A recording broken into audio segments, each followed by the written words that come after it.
આજે વસંત પંચમી મહાસુદ પાંચમ માં સરસ્વતીનો પ્રાકટ્ય દિવસ માનવામાં આવે છે। વસંત ઋતુને ઋતુઓની મહારાણી પણ કહેવામાં આવે છે। વસંત ઋતુ ચાલુ થાય એટલે પ્રકૃતિ સોળે કળાએ ખીલી ઉઠે છે। ભગવાન શ્રી કૃષ્ણએ પણ પોતાની વાણીમાં હું ઋતુઓની રાણી વસંત છું તેમ પણ કહેલું હતું। આ ને સરસ્વતીના પ્રાગટ્ય દિવસ હોય આજે અમારી નિધિ સ્કૂલના વિદ્યાર્થીની ભાઈ બહેનો દ્વારા સરસ્વતી માતાનું પૂજન અર્ચન અને તેની પ્રાર્થના કરવામાં આવેલ હતી।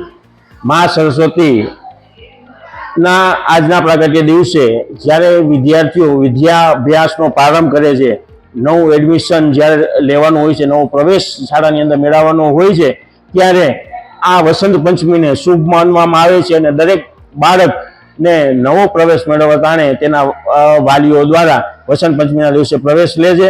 અને મા સરસ્વતીનો પ્રાગટ્ય દિવસ હોય આજે અમારી નાની નાની બાળાઓ બધી મા સરસ્વતીનો વેશભૂષા ધારણ કરીને આવી હતી અને મા સરસ્વતીની પૂજા અને અર્ચન કરેલ હતું।